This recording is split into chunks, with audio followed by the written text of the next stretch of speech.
Bus mūsų pamoka iš Luko Evangelijos 10 skyriaus. Norėčiau, kad mes perskaitytume visi kartu tikrai nemažą raštų ištrauką. Galite atsiversti Luko Evangeliją 10 skyrių, bet kadangi mano balsas nėra pats maloniausias, tai prašysiu, kad kažkuris iš jūsų paskaitytumėte 25, 37 eilutės imtinai, 12 eilučių. Luko 10, 25, 37. Viliuosi, kad tai bus mums tam tikras priminimas, paraginimas ir pamoka. Luko 10, brolis Zigmai, gali paskaityti. Luko 10, 25, 37. Štai atsistojo vienas įstatymų mokytojas ir mėgindamas jį paklausė: mokytojau, ką turiu daryti, kad paveldyčiau amžiną gyvenimą?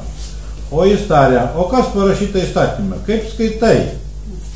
Tas atsakė: mylėk viešpatį savo Dievą visą savo širdimi, visą savo sielą, visomis savo jėgomis ir visų savo protų, ir savo artimą, kai save patį. Jėzus jam atsakė: gerai atsakėjai, tai daryk ir gyvensi. Norėdamas pateisinti save, anas paklausė Jėzų: o kasgi yra mano artimas? Jėzus atsakydamas tarė: vienas žmogus keliavo iš Jeruzalės į Jerichą ir pakliuvo į plėšikų rankas. Tie išvengė jį, sumušė ir nuėjo savo, palikdami pusgyvį. Atsitiktinai tuo pačiu keliu ėjo vienas kunigas ir pamatęs jį, praėjo kitą kelio pusę. Taip pat ir levitas pro tą vietą eidamas jį pamatė ir praėjo kitą kelio pusę.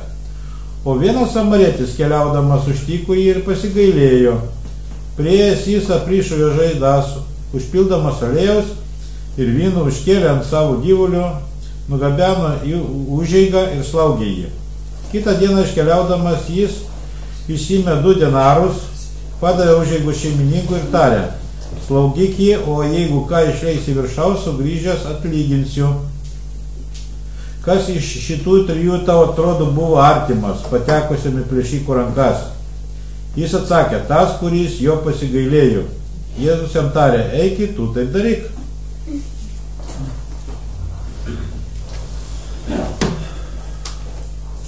Gerai žinoma istorija, ar ne? Atsimenu, prieš 20 metų mes jau kalbėjom apie tai, pamokslavom. Ir aš tikiuosi, kad mes visi tai žinom, reikia tik tai dulkės nupūsti ir viskas atsinaujins ir viskas bus gyva. Taigi, vėlgi noriu atkreipti dėmesį į Jėzaus susitikimus su to meto gyvenimo mokytojais, gyvenimo treneriais. Nenustebote išgirdę šitą žodį gyvenimo treneriais? Nes kągi mes čia veikiam susirinkę į bendras pamaldas? Iš esmės mes čia susirinkame tam, kad išgirstume kažką apie tai, kas yra tas mūsų gyvenimas ir kaip mes jį turime gyventi, ar ne? Iš esmės mes mokomės tam, kad išėję už šitų sienų, iš šitą pasaulį mes gyventumėme, praktikoje gyventume ir per paklusnumą, per pasitikėjimą Dievu, per gyvenimą, taip kaip Dievas sako, mes būtume patys palaiminti, džiaugtumėmės tuo savo gyvenimu, kiek tik įmanoma juo gėrėtis ir džiaugtis. Taigi ir to meto gyvenimo mokytojai susitikę su Jėzumi Kristumi, ką veikia, įrodinėjo savo tiesą, įrodinėjo savo pranašumą, arba stengiasi ištirti ir suvokti, kas per mokytojas yra pats viešpats Jėzus Kristus ir ką jis čia dabar mokina. Ir apreiškime labai aiškiai sakoma: jie Jėzų bandė, jie Jėzų tyrė. O ką tu kalbė apie tai? O ką tu mokai apie tai? Ir va šitoj vietoj pateikiamas klausimas, bet klausimas iš tikrųjų geras, ar ne? Nes nuo kažkurio metų mums visiems rūpi gyventi amžinai, aš taip įsivaizduoju. Ko reikia, kad mes gyventume amžinai? Kas yra tas amžinas gyvenimas? Kaip mes turime gyventi šitame gyvenime, kad mirtimi viskas nepasibaigtų, kad viskas nepasibaigtų Dievo teisme ir pasmerkimu, bet kad viskas eitų: aš dabar gyvenu, esu palaimintas, po mirties gyvenu, esu palaimintas ir prisikėlime gyvenu ir esu palaimintas. Kągi man daryti? Ir raštų žinovas šitoje vietoje klausė: kągi man daryti, kad aš gyvenčiau amžinai? Kągi man daryti? Ir koks yra atsakymas? Koks yra atsakymas pas Jėzų? Jo, jūs atsimenat tos du principus, ar ne? Man vėl atrodo svarbu paminėti tai, kas kartais praslysta. Jėzus Kristus sako, o ko tu manęs klausi? Aš tau nieko naujo neturiu pasakyti. Kaip tu turi gyventi, kad tu būtum palaimintas? Aš nieko naujo tau neturiu pasakyti. Kada mes ateinam į bažnyčią, mes klausiam, kaip aš turiu gyventi? Pamokslininkas galėtų sakyti, brangusis, aš tau neturiu nieko naujo pasakyti. Tu šitos dalykus žinai. Tai yra parašyta tavo sąžiniai, tai yra tavo dvasiai. Ir kame dar yra? Įstatymė. Ir įstatymė yra parašyta. Viskas yra aišku. O kas ten yra parašyta? Bendra prasme ir yra parašyta. Mylėk viešpatį savo Dievą. Mylėk viešpatį savo Dievą. Visa savo širdim, visų savo proto, visų savo supratimu, visomis savo jėgomis mylėk viešpatį Dievą. Ir antras dalykas, ir mylėk savo artimą. Mylėk savo artimą. Yra parašyta. Aš galėčiau sakyti, šiandien baigėsi mano darbas, brangieji broliai, seserys, lankytojai. Šiandien aš užbaigiu viskas. Mano, kaip čia, atsistatydinimo raštai yra paruošti, nes aš nežinau, apie ką pamokslauti. Jūs viską žinot. Iš kur jūs viską žinot? Jūs pasimėt įstatymą ir pasiskaitėte, ar ne? Skaityt mokat? Ar yra nemokančių skaityti? Čia bus tarnystės dalis, išmokyti skaityti, kad galėtumėt skaityti įstatymą ir Dievo žodį, ne?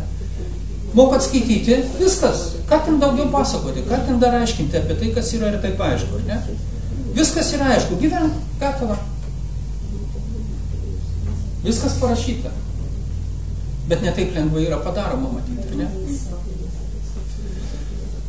Taigi ir aš noriu šiek tiek dar paminėti problematiką susietą su tais dviem įsakymais – mylėti Dievą ir mylėti savo artimą. Va čia yra gyvenimas, kuris yra dabar ir kuris tęsiasi. Noriu atkreipti dėmesį į raštų žinovo reakciją po to, kai išryškino tą atsakymą pats raštų žinovas su Jėzaus pagalba. Ką įstatymas sako? Ką tau Dievas sako? Raštų žinovas sako, mylėk Dievą ir mylėk savo artimą. Ir toliau atkreipkite dėmesį, jis kažkodėl nepaklausė Jėzaus, Jėzau, kaip man mylėti Dievą, kaip? Noriu, neišeina, nesuprantu, pamokyk, bet ko jisai klausė? Kas yra artimas man? Ir aš čia matau vieną didelę problemą. Pas mus su Dievo viskas tvarkoja. Ne? Myli Dievą? Myliu. A kaip tu įrodysi, kad tu nemyli? Kaip tu pastebėsi, kad nemyliu? Taip, aš tikrai nuoširdžiai myliu Dievą, ne? Praktiškai nėra kaip įvertinti. Gali pradėti prikaišioti įstatymo būdu, ar ne? Neturėk kitų dievų, tik mane vieną. Neturėk. Kaip tu įrodysi, kad tu esi kažkokį kitą Dievą pasistatęs savo širdį? Tu garbini ne vieną vienintelį Dievą Jahvę prie Jėzų Kristų, bet garbini dar kažką. Tau yra labai svarbu dar kažkas. Nėra kaip įrodyti. Neturėk kitų dievų, ta prasme, nedaryk stabo, antras įsakymas. Nedaryk, nepiešk, nedrošk, nepasistatyk savo širdėje jokio kito stabo vietoj Dievo. Negarbini.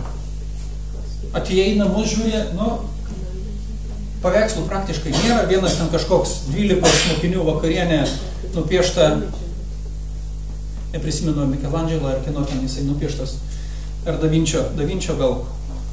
Bet tu sakai, čia tik tai yra toks, kaip iliustracija, kaip, paveikslas, nieko tokio, nupiešė Da Vinčis.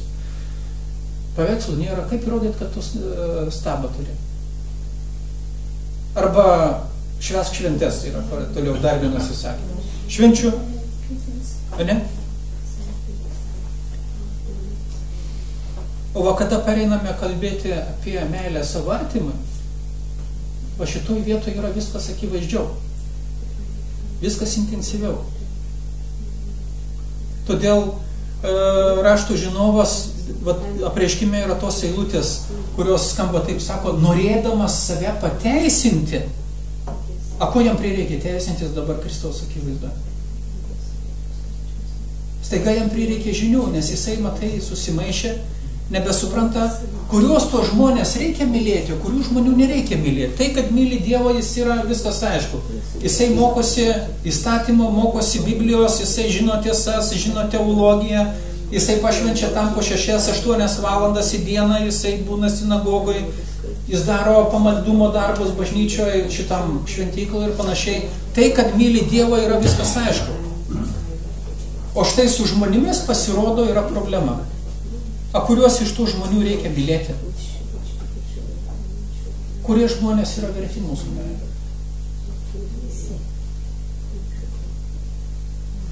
Norėdamas pasiteisinti.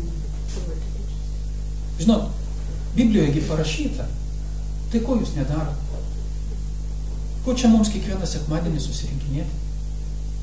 Pamokslų klausytis. Taigi parašyta, perskaityti ir daryti. Sugrįžtam prie meilės Dievui.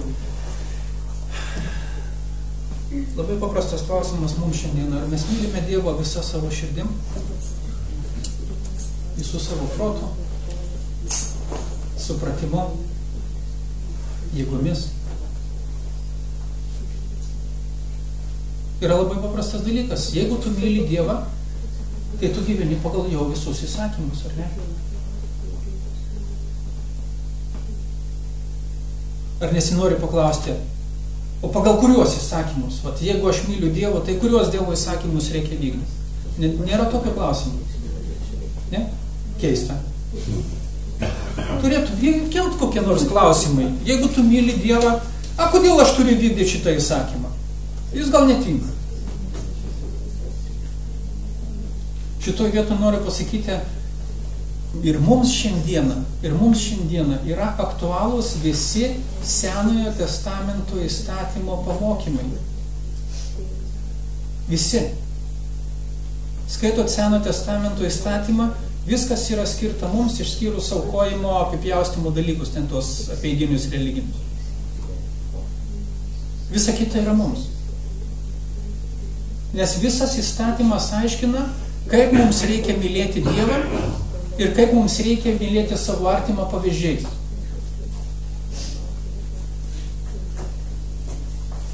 Ar tikėjimas Jėzumi Kristumi leidžia mums vogti?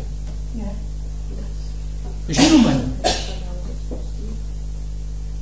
Ar tikėjimas Jėzumi Kristumi leidžia mums pasistatyti Kristaus statulėles, kad mes jį visi įvaizduotumėm ir pradėti melstis į Dievą, garbinant, einant pas Dievą per statulėlę? Irgi ne. Visi įstatymai yra mūsų. Tik pati didžiausia problema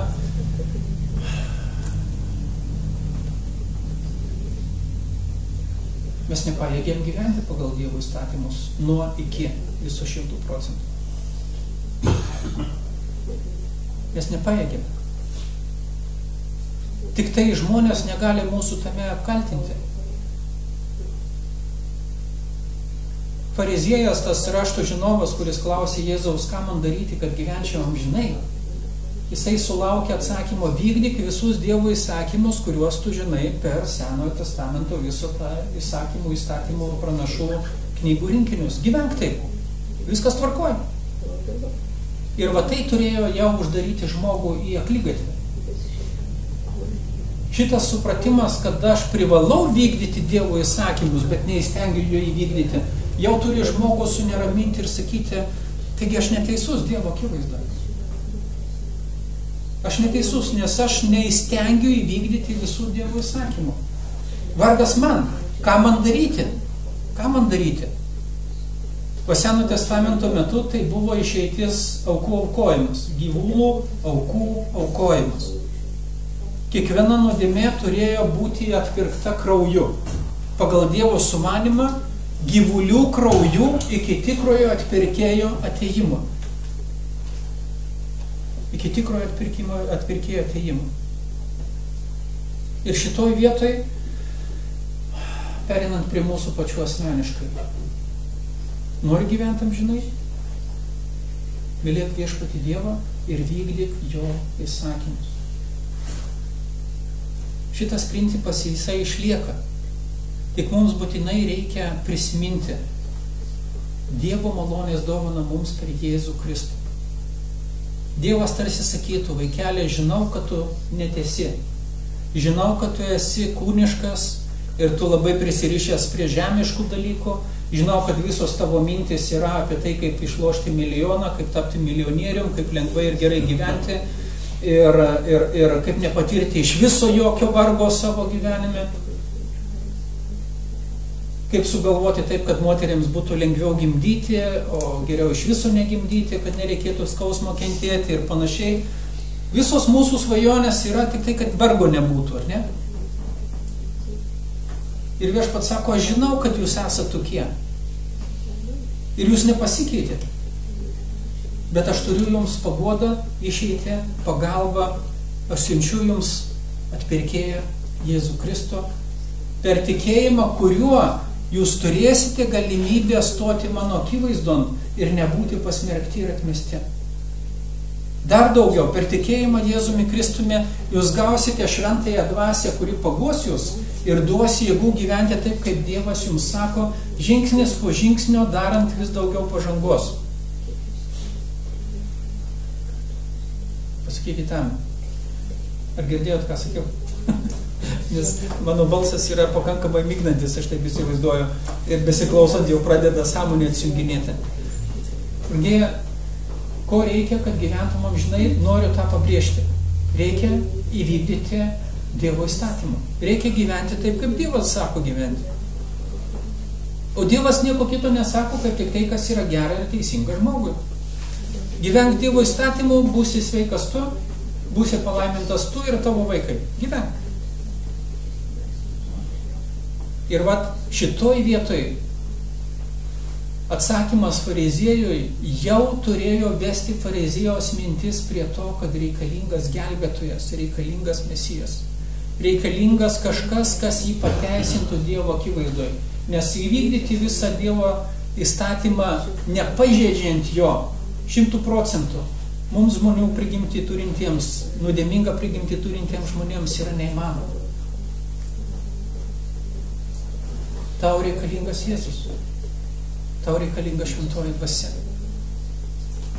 Dabar antra dalis mūsų šito klausimo ir atsakymo. Koks kitas dalykas, bet sugrįžtu prie to pirmojo. Mylėti viešpatį Dievo visą širdim, protu, sielą ir visą kitą. Brangieji, ar nelengva yra apgauti visus ir sakyti, taip aš myliu Dievą. Taigi nėra sunku. Ir mes čia susirinkę, jūs nežinote, kad aš gyvenu prie uždarytų durų. Aš ateinu čia ir galiu atrodyti pamaldus, galiu atrodyti dvasingas, galiu atrodyti be galo Dievo mylintis, uolus ir visai kitaip galiu atrodyti, bet kada užsidaro duris ir mes pasitraukiam, gali atsiverti visai kiti dalykai. Visai kiti dalykai.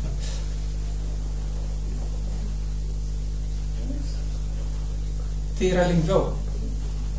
O didysis, atvirasis, tikrasis uždavinys ir iššūkis mums yra ne Dievo mylėti, kuris toli yra aukštai ir kartais sunkiai pasiekiamas ir sunkiai negreitai reaguoja į mūsų visas nuodėmes ir panašiai.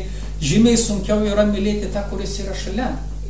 Ta, kuris labai greitai sureaguoja į visą bet kokią mūsų neteisybę ir duoda mums vaisių. Kai kurie yra šalia mūsų tie, kurios tikrai sunku yra mylėti, ar ne? Taigi, labai noriu sukonkretinti paprastą dalyką. Dievo įsakymas yra toks. Mylėti savo artimą. Mylėk savo artimą. Kaip patį save. Taigi klausimas ir mums. Mylėti savo artimą kaip patį save. Kas yra tas artimas, kurį mes turime mylėti kaip pačius save? Koks yra Jėzaus atsakymas šitoj skaitytojų rašto ištraukoje? Įjunkit smegenis. Ką Jėzus atsakė? Rašto žinovas klausė, o kas yra tas artimas, kurį aš turiu mylėti kaip patį save? Kas yra toks žmogus? Ką Jėzus atsako? Amen. Amen. Sustokim be priešų kol kas. Tik apie... Jėzaus atsakymas yra štai toks. Tai yra tarsi atsakymas iš dviejų dalių. Į ką mums reikia atkreipti dėmesį. Tavo artimas, kurį tu turi mylėti visų savo pajėgumu, kaip save patį, linkėdamas jam gero, rūpindamasis juo, yra tas žmogus, kuris kažkuriuo metu atbėgo tau į pagalbą, vienu ar kitu būdu. Ar tai būtų dvasiškai, ar tai būtų materialiai. Kuris buvo šalia tavęs tada, kada tau buvo sunku, kada tau reikėjo paguodos ir taip toliau ir taip toliau. Va tas asmuo yra tavo artimas ir tu esi pašauktas jį mylėti kaip save patį. Nu, šitoj vietoj biškį nukrypsiu. Kai kurie žmonės sako, o aš nemyliu savęs. Nu, tai ką tai reiškia? Aš nemyliu savęs, tai negaliu mylėti ir savo artimo, arba kaip aš savęs nemyliu, taip aš esu laisvas nemylėti ir to, kas yra mano artimas, ir nekreipti į dėmesį ir panašiai ir panašiai. Brangieji, šitoje vietoje yra pasakymas toks. Nėra žmogaus, kuris savęs nemylėtų. Nėra žmogaus. Jeigu žmogus jau sako, aš nemyliu savęs, tai rodo didžiausią jo savanaudiškumą. Rodo, kad jis yra pats svarbiausias savo, vertina save, galvoja apie save, mato, koks yra netobulas ir taip toliau, ir taip toliau, ir taip toliau, ir kenčia, ir nekenčia savęs, kad ir kaip aš toks gimiau, kodėl ne kitoks gimiau, ir dar kažkas tai tokio. Didžiulis susirūpinimas savimi yra. Mes visi mylim save. Visi mylim save. Ir visi savo trokštam pačių geriausių dalykų, ar ne? Taigi, visą tą savo rūpestį, savo globą, savo pasiaukojimą, savo visas jėgas mes galime nukreipti į tuos žmonės ir turime nepamiršti tų žmonių, kurie buvo šalia mūsų ir padėjo mums, ir rūpinosi mumis, ir gelbėjo mus ir panašiai. Dažniausiai tai būna žmonos arba vyrai. Atkreipkite dėmesį. Kartais vyras su žmona nesutarė, pykstasi, barasi, nepasidalina ir taip toliau ir taip toliau. Žiūrėk, kad atėjo liga, ar atsitiko dar kažkas. Ir vis tiek yra šalia, globoja, slaugo, rūpinasi, maitina, kol pakelia ant kojų ir vėl toliau prasideda karas. Ir tai turėtų būti pamoka mum. Kas šalia tavęs buvo, kai tau buvo blogai? Atkreip dėmesį, pasižiūrėkit tuos žmonės. Kas tau padėjo? Galbūt iš kaimynų, galbūt iš draugų, iš pažįstamų. Atkreip dėmesį į tuos žmonės, nes jie yra tie žmonės, kurios tau Dievas davė kaip didžiulį lobį, didžiulį turtą. Mylėk juos, nepamiršk jų. Kada bėdos pasibaigė, kartais ateina tokios dienos, kada viskas yra tvarkoj ir mes nustojam bendrauti su savo buvusiais draugais. Mes nustojam draugauti, bendrauti su savo kaimynais. Mes užsidarom savo kambariuose prie televizorių, savo širdyse užsidarom ir žinom, kad lyg tai yra žmonės kažkur. Bet aš su jais bendravau prieš metus, prieš 2 metus, prieš 10 metų ir panašiai. Tai yra neatleistina klaida. Biblija sako, nepamiršk savo draugo ir savo tėvo draugų nepamiršk. Ir skaitė tokį dalyką. Neprarask savo draugo, neprarask savo tėvo draugų. Ir čia yra iššūkis mums ir paraginimas mums iš tikrųjų. Taigi, mūsų artimas yra tas žmogus, kuris mums padėjo.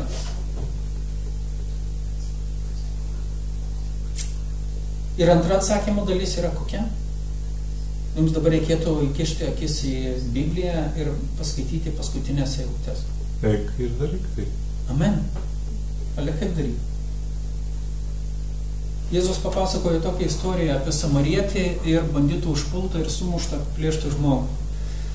Jūs prisimenat, ką tik skaitėm tą istoriją, ar ne? Žmogus guli kažkur pakeliai ir pro šalį praeina kunigas, pro šalį praeina levitas ir jie nekreipia dėmesio, nepadeda. O sumuštojo pasigailė samarietis ir nuveža į prieglobsčio namus ir ten slaugo, paskui palieka kitiems slaugyti, žodžiu pasirūpina. Ir šitoj vietoje Jėzus duoda tokį iš tikrųjų įspūdingą palyginimą. Aš truputėlį papasakosiu apie samariečius tam, kad įsivaizduotume, kas per situaciją ten buvo. Jėzaus pateikta Naujam testamente aiškiai yra sakoma, kad žydai nebendravo su samariečiais. Nebendravo. Atsimenat moteris prie šulinio, su kuria Jėzus bendravo, paprašęs atsigerti. Moteris be galo nustebo. Tu, žydas, prašai manęs, samarietis, paduoti tavo gerti? Neįmanomas dalykas. Jūs įsivaizduojat priešiškumo lygį. Vienoj šaly, vienodė, kaip čia pasakyti, žmonės tarp žmonių ir toks priešiškumas. Net jeigu blogai, nepaprašys valgyti. Net jeigu blogai, nepaprašys atsigerti. Tik jau ne iš samariečių rankų. O samariečiai tik jau ne iš žydų rankų, jokių būdų. Taigi, po okupacijos, kada žydai buvo ištremti iš savo šalies, imperatorius, dabar neatsimenu, Babilono ar Asirijos, kuris ten atsiuntė iš kitų kraštų svetimtaučių žmonių gyventi į Izraelį ir dauguma jų apsigyveno Samarijos regione. Ir ten, kadangi buvo pagonės, pradėjo garbinti savo pagoniškosius dievus ir panašiai. Ir Dievas baudė juos. Biblijoje yra prašymai. Dievas baudė juos visokiom bausmėm, žemės gyvūnais, badais ir skauduliais, visokiom bėdom. Kol tie atsikėlė pagonės slapmeldžiai nusprendė, kad Dievas juos baudžia ir jiems taip blogai gyventi šitoje žemėje yra dėl to, kad jie negarbina tos žemės Dievo, Jahvės. Todėl jie pradėjo garbinti ir Jahvę šalia kitų savo dievų. Kada pradėjo garbinti Jahvę, vietiniai žmonės pamažu žydai likę, susižavėjo jaunuoliai, jaunuolės, mergaitės, berniukai vienas kitu įsimylėjo ir pradėjo kurti bendras šeimas. Taigi įvyko susimaišymas pagonių su žydų žmonėmis, o pamaldieji žydai nepriėmė to ir sakė, neturi tai būti, jūs negalite tekėti ir tuoktis su kitatikiais, su kita religija turinčiai žmonėmis. Todėl tautoje įvyko religinis atsiskyrimas tam tikras. Kada dalis žydų sugrįžo iš Babilono nelaisvės ir pradėjo atstatinėti Jeruzalę, paskui Jeruzalės miesto sienas, samariečiai pasiūlė savo pagalbą. Bet tikrieji žydai, bijodami Dievo bausmės dėl visokių netikrų religinių garbintojų prisijungimo prie bendro darbo, nepriėmė samariečių pagalbos. Jokios pagalbos nepriėmė. Tai sukėlė didžiulį samariečių nepasitenkinimą, priekaištus, kad jie išskiria juos iš bendros tautos, nelaiko jų žmonėmis ir tas religinis nepasitenkinimas peraugo į politinį, ekonominį atsiskyrimą tam tikrą. Ir Samarija tapo prieglobsčiu visų tokių, kurie religiškai buvo pašalinami iš žydų bendruomenės. Galėjo būti eretikai kažkokie, galėjo būti nusidėjėliai kažkokie, galėjo būti tie dėl kažkokių šventumo, tyrumo įstatymų atskirti nuo religinį žydų bendruomenės. Nusidėjėliai, visi bėgo ir gelbėjosi Samarijoje. Ir tai vis labiau didino jų priešiškumą, kol galiausiai samariečiai pasistatė savo pačių šventyklą, sakydami, kad čia yra tikroji Dievo įsakyta garbinimo vieta. Samariečiai pripažino 5 įstatymų knygas, nepriėmė pranašų ir kitų knygų ir garbino Dievą tik tai taip, kaip Dievas liepė garbinti, kaip jie patys sakė. Taip? Ir tai sukėlė dar didesnį atsiskyrimą. Dar didesnį. Mes garbiname Dievą teisingiau, negu kad jūs garbinate Dievą. Ir tai kėlė didžiulį priešiškumą. Ir štai Jėzus Kristus sako, kad tas žmogus, kuris ėjo pro šalį, kitomis aplinkybėmis nebūtų priimtas absoliučiai. Nei būtų priimta iš jo gerti, nei būtų priimta iš jo valgyti, tuo labiau ranką paspausti ar dar kažkas tai tokio. Jeigu tas besąmonės gulėjęs žmogus galbūt būtų turėjęs sąmonę, jis greičiausiai būtų pradėjęs rėkti. Ne, tik ne tu, jokių būdų, tik ne tu, nepriimsiu, aš numirsiu, bet tu manęs negelbėsi. Galbūt iki tokio kraštutinumo būtų įvykę visą tai.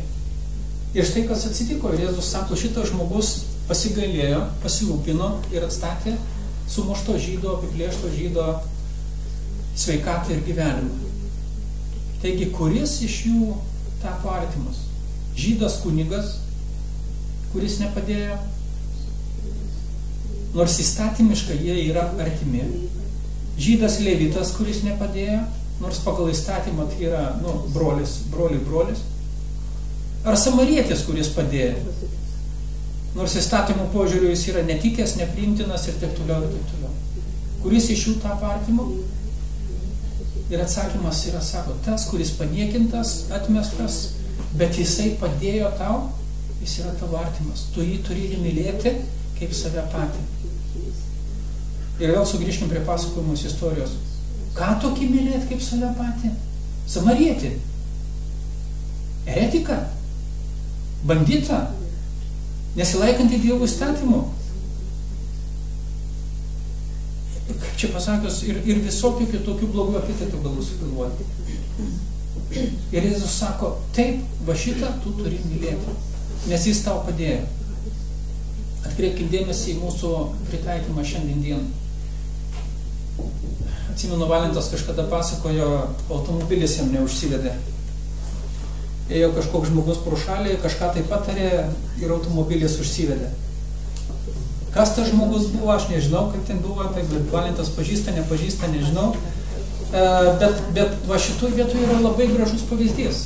Eidamas pro šalį kažkoks žmogus atėjo ir padėjo tau.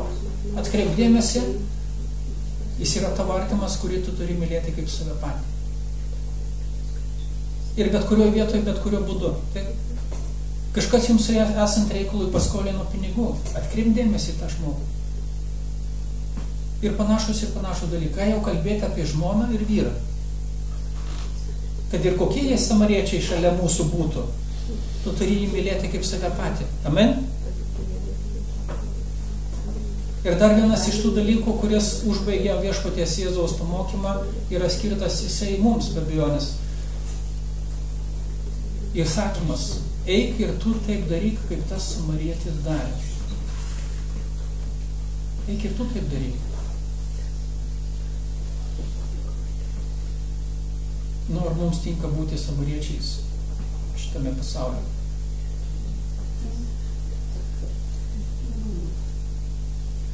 Aš manau, kad Jėzus labai tiksliai pasakė apie tikinčio poziciją šitame pasaulyje. Viešpats Jėzus Kristus apie tikinčius sako, kadangi jūs tikite manimi ir turite Dievo šventąją dvasią savyje, jūs nebesate iš pasaulio. Jeigu jūs būtumėte iš pasaulio, pasaulis jūs mylėtų, priimtų, klausytųsi, džiaugtųsi kartu su jumis ir sveikintų ir panašiai. Bet kadangi jūs ne iš pasaulio, jūs atskirti iš pasaulio, pasaulis nekenčia jūsų kaip tikinčių žmonių. Nepriima jūsų kaip tikinčių žmonių. Tačiau jūs, būdami atmestini tokie kaip samariečiai buvo žydams, jūs esate pašaukti eiti ir daryti gerą. Kad pasaulis, matydamas jūsų gerus darbus, šlovintų Dievą, kuris yra danguje. Atsimenat tokios eilutės? Jėzus labai tiksliai pasakė, eik ir tu taip daryk. Ir va čia yra iššūkis mums visiems. Dievas yra davęs mums kažkokius išteklius. Ir aš galiu pavardinti. Visų pirma, Dievo pažinimą, Kristaus pažinimą, tam tikrų tiesų pažinimą. Toliau jis yra davęs mums šventąją dvasią, toliau jis yra davęs mums kai kurios materialius išteklius ir palikęs nurodymą. Eik į pasaulį ir daryk gerą tiems, kurie yra vienu ar kitu būdu sumušti, apiplėšti, bėdoj, stokoja, nelaimėje ir panašiai ir panašiai. O čia bendras mūsų pašaukimas. Tapti artimais tiem, kurie aplinkui yra ir jie dar mūsų nepažįsta. Eik ir tu taip daryk. Kaip tai gali būti realizuojama praktikoje mūsų? Vat, gyvai, praktiškai mūsų gyvenime. Kaip?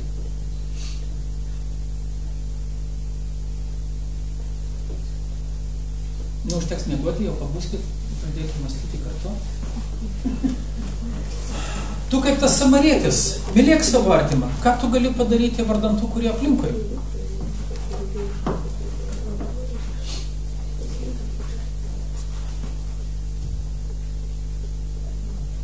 Ką? Mes galbūt kada sustosim prie didesnių pavyzdžių, ar ten dar kažkas tai tokio, bet čia tikrai yra labai plati tema ir reikėtų tiesiog į bet kurio jūsų batus stotis, į gyvenimo aplinkybės atsisėsti ir apsidairyti aplinkui ir pasižiūrėti, kokią jūs įtaką galite padaryti visur aplinkui, bet aš tikiu, kad Dievas duoda kažkurios dalykus jums asmeniškai. Galim pradėti nuo to, kad galbūt šalia jūsų gyvena žmonės, kurie pragyvenimo dalykuose sunkiai tvarkosi. Ta prasme, yra vargšai. Ką mes galim padaryti jų atžvilgiu? Jeigu turim galimybę, raštas visur yra, sakom, jeigu tu gali, per šventes mes galime jiems padovanoti pyrago, ar ne? Po švenčio, nežinau, tik nejuokausiu, šitą galbūt galime nupirkti tam tikrais momentais maisto, arba galime nupirkti rūbo ir batų. Tokia situacija, galbūt atsitiko kažkokios bėdos jūsų giminaičių namuose, ar nebūtinai giminaičių namuose, jūsų kaimynų gyvenimuose ir dar kažkur tai. Ir vaikai lieka be tėvų. Vaikas lieka be tėvų. Ką mes galim padaryti tokiu atveju? Pagal galimybės priimti vaiką į savo šeimą ir jį globoti, ar ne? Ar yra tai įmanoma?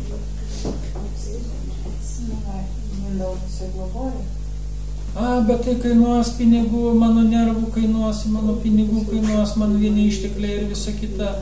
Ir nuostoliai vietoj to, kad aš pasilaikyčiau savo. O čia ir yra pašaukimas, ar ne? Mylėk savo artimą. Ką tai reiškia? Tai reiškia tavo auką. Tu turi kažką iš savo atiduoti.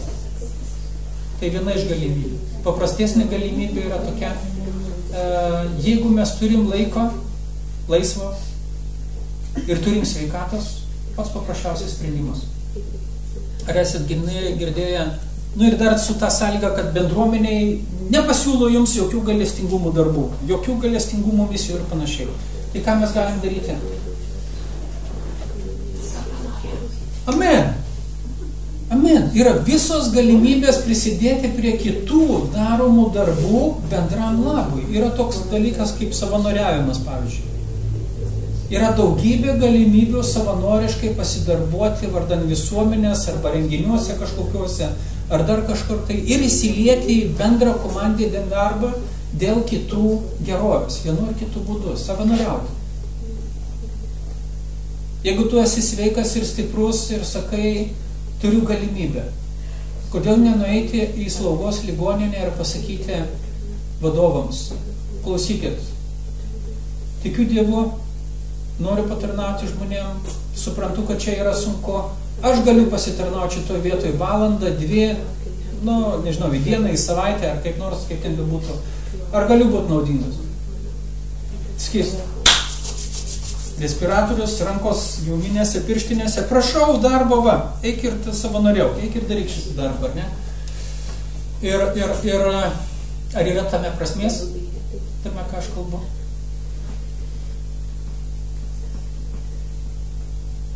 Žinot, kas yra savanoriavimas? Dirbi ir negauni atlyginimą.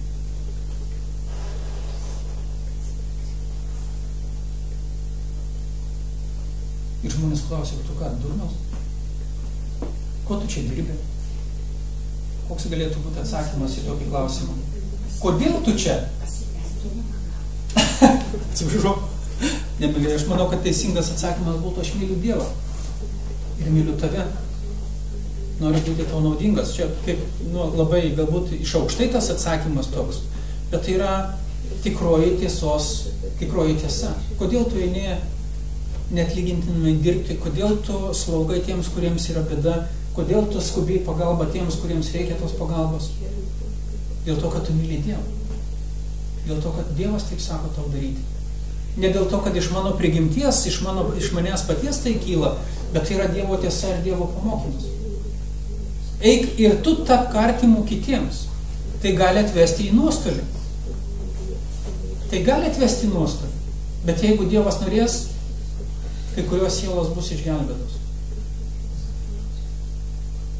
Taigi, ar nori gyventi?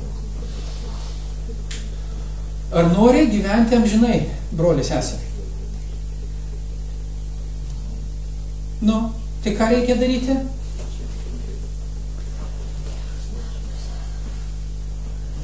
Pirma atsakymo dalis yra tokia, ir čia yra iššūkis mums visiems.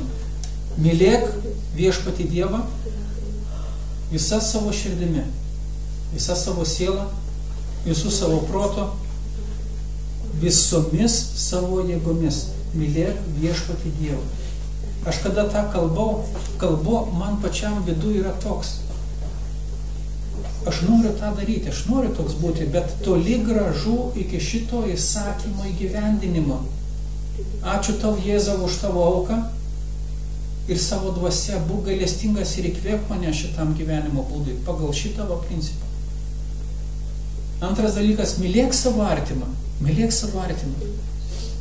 Ir kada aš galvoju apie tos žmonės, kurie man yra artimi, mano atžvilgiu tapę pagal viešpaties Jėzaus pamokymą, aš esu apleidęs bendravimą ir kaltas tame. Aš esu apleidęs tų žmonės. Ir man reikia taisytis ir skubiai tą daryti.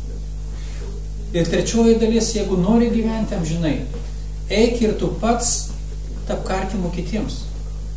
Daryk gerą tiems, kurie reikalingi, paguodos, pagalbos ir kitų dalykų. Va čia yra krikščioniškasis pašaukimas. Ir Dievas tau asmeniškai duoda tokių žmonių. Kaip viena sesuo čia neseniai minėjo, sako, šalia manęs gyvena pijokai, ant kuriuo aš ilgai pykau, tol, kol netėjo metas ir Dievas nepasakė, klausyk, palauk, ar tu turi pykti ant jų? Tu turi pasikeisti truputėlį ir jie yra tau duoti, kad tu darytum kažką vardant jų labui.